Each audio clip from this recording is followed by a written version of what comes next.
Night এই থাকে তো। এইবার দেখো এইখানে কিভাবে হয়, প্রিপোজিশনটা কিভাবে বসে। এক এক এক এক, বোঝা গেল?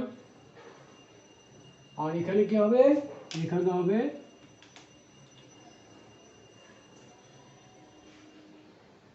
in the morning,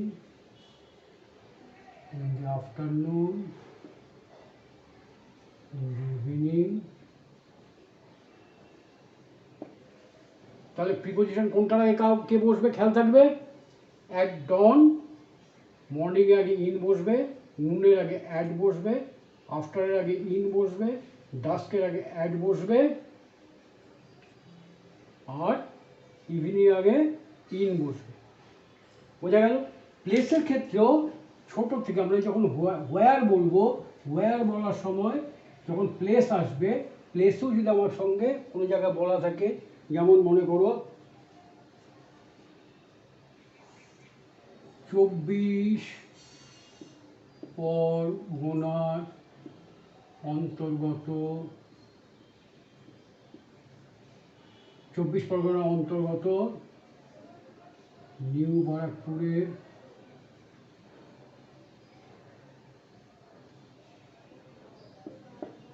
মাসুন্দা গ্রাম। হ্যাঁ, এখানে দেখো কোনটা সব থেকে বড়, 24 পরগনাটা সব থেকে বড়, তারপরে নিউ ব্যারাকপুর, তারপরে মাসুন্দা। তাই লেখার সময় আগে মাসুন্দাটা আসবে, তারপর নিউ ব্যারাকপুর বলতে হবে, তারপর 24 পরগনা বলতে হবে। তাহলে কি হবে, in the village of Masunda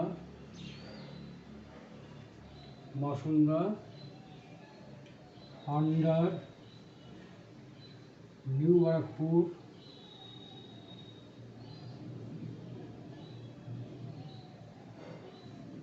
ধরো নিউ বারাকপুর, যদি আমি বলি নিউ বারাকপুর মিউনিসিপ্যালিটি, তাহলে under new Barrackpore municipality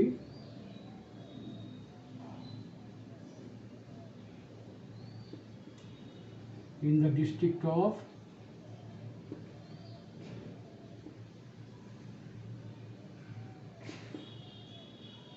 twenty-four Parganas.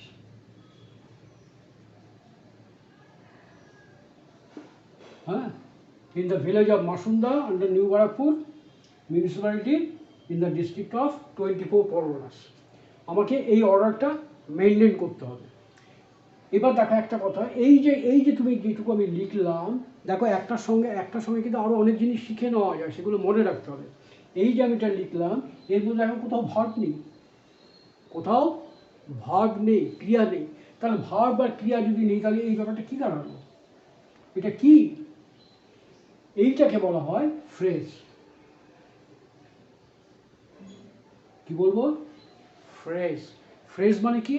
কতগুলো শব্দগুচ্ছ যার একটা অর্থ হয়, কিন্তু তাতে তোমার কোনো মনের ভাব পুরোপুরি প্রকাশ পায় না। ঠিক আছে? তাহলে এটা হচ্ছে ফ্রেজ। এবার দেখো আমি যদি একটা সেন্টেন্স বলি, আমি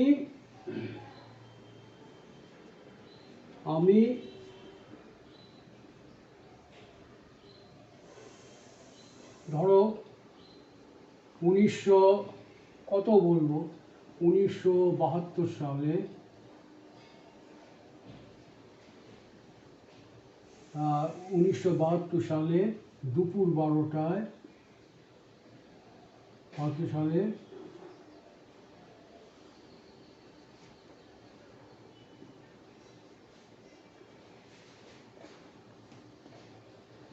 26শে আগস্ট দুপুর 12টায়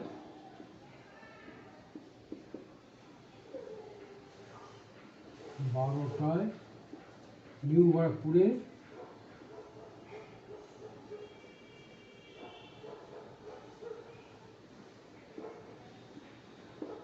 জন্মেছিল। দেখো এখানে এচি আছে, এচি থাকলেও কিন্তু তোমার হ্যাভ বা হ্যাজ দিয়ে হবে না। এটাকে এচি মানে তোমার ধরো এটা কি, হ্যাঁ 72 সাল, অনেক পুরোনো কথা বলছি, তাই এটাকে আমাকে পাস্ট টেন্স বলেই ধরতে হবে।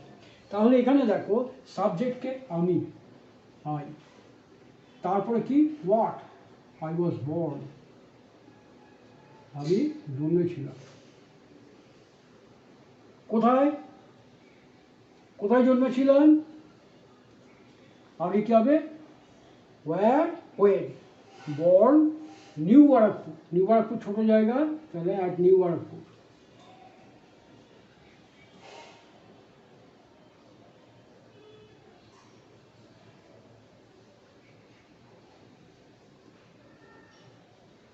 তাহলে I was born at New Barrackpore. এবার কি ওয়েন, ওয়েন কখন, 12টা, একটা নির্দিষ্ট সময় বলে দিচ্ছি, তাহলে কী হবে অ্যাট 12 নুন। এইবার দেখো 26শে আগস্ট 1972 সাল, নুন একটা ছোট সময়, দিনটা তার থেকে বড়, তাহলে কী হবে অ্যাট 12 নুন অন, ডেটের আগে কি বসে অন বসে, তাহলে অন 26 আগস্ট, আগস্ট। ইয়ার, ইয়ারের আগে সবসময় ইন বসবে, ইন 1972। তাহলে I was born at New Barakpur at 12 noon on 26th August in 1972। ঠিক আছে, তাহলে দেখো মোটামুটি কিছুটা শেখা গেল। এইবার দেখো আমরা আরও কিছু সেন্টেন্স নিয়ে তৈরি করি। যেমন দেখো কি বলছি,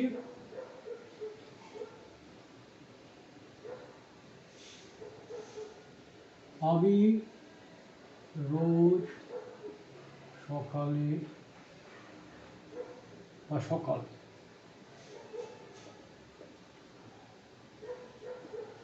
ছটায় বাবার সাথে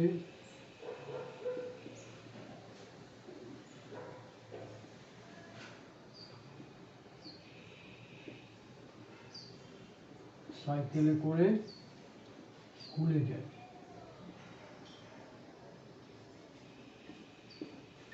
আমি রোজ সকাল ছটায় বাবার সাথে সাইকেলে করে স্কুলে যাই। এই যে সেন্টেন্সটা, এর মধ্যে দেখো আমরা কি কি পাচ্ছি, এই ওয়ার্ক অর্ডার যদি দেখি, কে, কি, এইটা হচ্ছে ভার্ব, এটা হচ্ছে অবজেক্ট, স্কুলে হলো। তুমি বলতে পারো হোয়ারটাও বলতে পারো, কিন্তু হোয়ার এটা অবজেক্টের, যেহেতু অবজেক্টের মধ্যে চলে এসছে আলাদা করে ভাবার দরকার নেই, যাই। তারপর কি আছে, হাউ, বাবার সাথে সাইকেলে করে, দুটো কথা আছে। তাহলে দুটো কথা যদি থাকে তাহলে আমরা কিভাবে লিখব, আই, ও রোজ সকালে, কখন,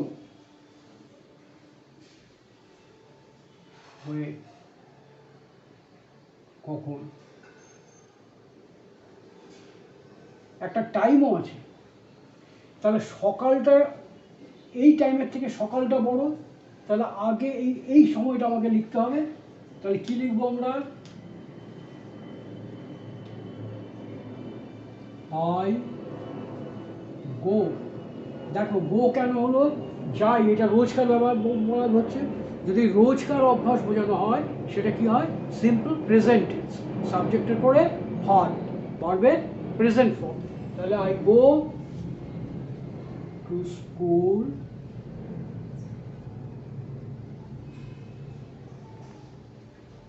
I go to school,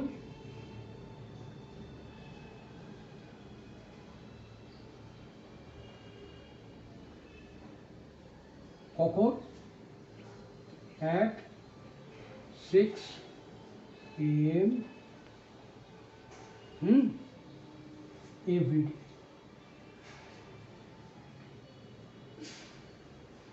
When? At 6 AM every day. কিভাবে? বাবার সঙ্গে, with my father riding on a cycle. সাইকেলে চড়ে,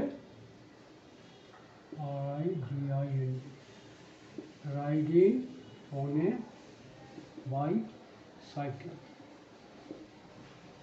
বোঝা গেল? এইবার দেখো, I go to school at 6 AM every day with my father riding on a bicycle. এইবার দেখো তোমার কিভাবে কিভাবে কথাটা কোথায় এসছে? এইখানে যদি থাকতো, আমি এখানে যদি আমি বলতাম আমি নিয়মিত সকাল 6টায় স্কুলে যাই।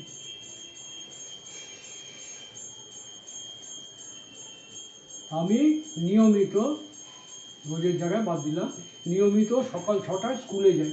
নিয়মিত, রেগুলারলি, এটা কি? অ্যাডভার্ব। তাহলে অ্যাডভার্বটা কোথায় চলে যাবে?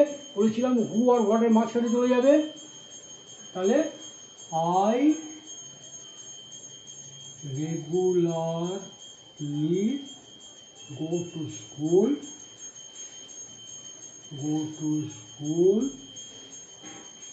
at 6 AM. বাবার সাথে সাইকেলে চলে যায়, এটা যদি তুমি বলতে চাও এটাও বলতে পারো, at 6 AM। তাহলে কিভাবে দুটো পার্ট হলো, একটা পার্ট এখানে চলে এলো, একটা ওইখানে চলে গেল। at 6 AM with my father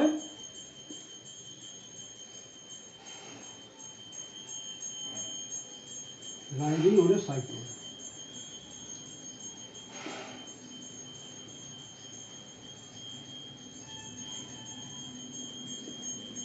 বোঝা গেল? পরিষ্কার? তাহলে কোনো সেন্টেন্স তৈরি করতে গেলে আমরা এইটাকে দেখে নিয়ে এইভাবে পরপর বসিয়ে সেন্টেন্স তৈরি করতে পারবো। এবার দেখো প্রিপোজিশনের কথা যেটা বললাম, যে জায়গা তোমার ছোট জায়গার থেকে বড় জায়গায় যাবে, কিন্তু এই যে প্রিপোজিশনগুলো আমাদের মনে রাখতে হবে। এটা খেয়াল করা খুব ইম্পর্টেন্ট জিনিস, আমাদের কিন্তু সব সময় প্রায় কাজে লাগবে। যেমন একটা পার্টিকুলার টাইম যদি হয়, particular time, particular period,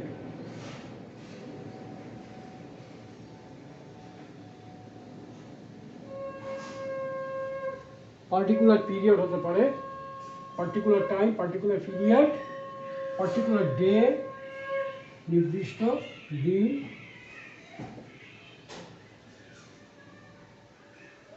তারপরে উইক হতে পারে, তারপরে কি হতে পারে? মান্থ হতে পারে, ইয়ার হতে পারে, ডিকেড হতে পারে। ডিকেড মানে 10 বছর এক ডিকেড হতে পারে। এইবার কোনটার ক্ষেত্রে কি প্রিপোজিশন হবে? দেখো পার্টিকুলার টাইম হলে পরে প্রিপোজিশন যেটা হবে সেটা হচ্ছে অ্যাট। কিরকম? at 7:30, at 12, at 2 PM, এরকম তুমি যে সময়টা বলবে তার আগে অ্যাড বসবে। পার্টিকুলার পিরিয়ড হলে পরে, পার্টিকুলার পিরিয়ড কীরকম? পার্টিকুলার পিরিয়ডের মধ্যে কী কী আসছে? মর্নিং, ইভিনিং, আফটারনুন, এইগুলোর আগে কি আসবে? ইন আসবে। ডের আগে কি আসবে? ডের আগে আসবে অন।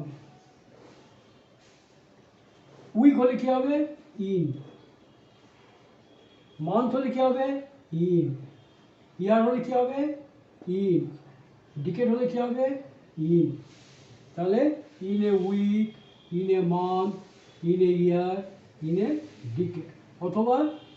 অথবা কি? অথবা হতে পারে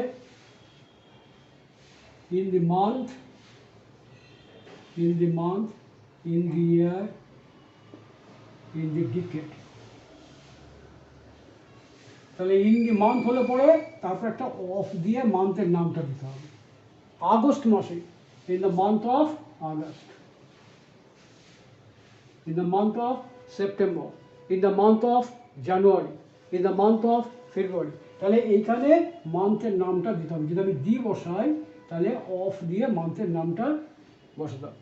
এইবার দেখো দি ইয়ার যদি বলি, in the year of 1947, in the year of 2021, in the year of 1948।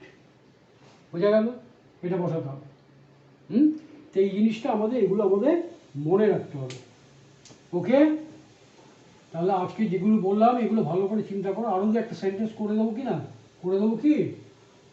ধরো আমি বললাম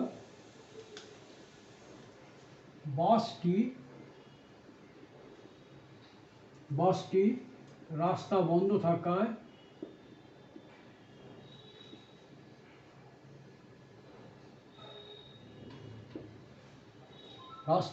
থাকায় টার্মিনালে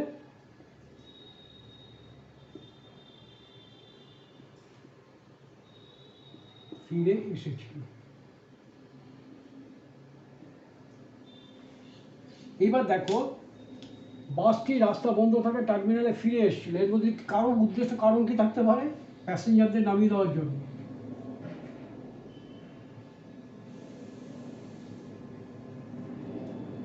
নামিয়ে দিতে,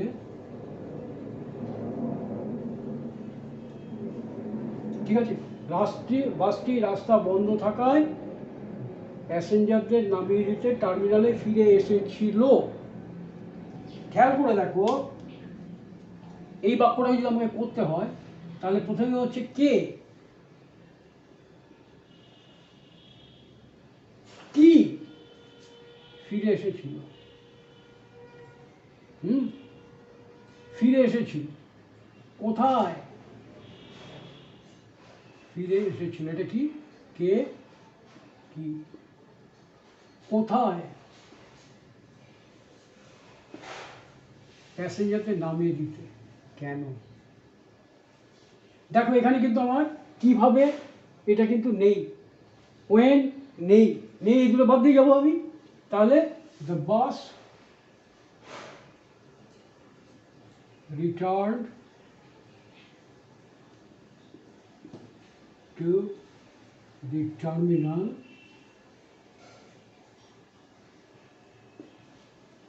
কেন? to drop off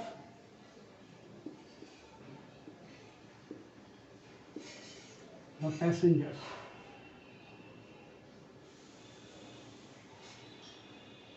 কেন? why, কেন না, এখানে আরেকটা কথা আছে, কারণ রাস্তা বন্ধ থাকায়। তাহলে এইটা যদি রাস্তা বন্ধ থাকায় যদি আমি ধরি তাহলে হবে the bus return to the terminal to drop off the passengers.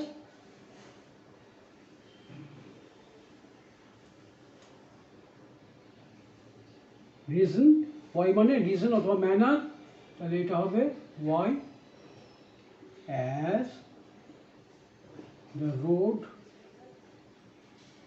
was blocked।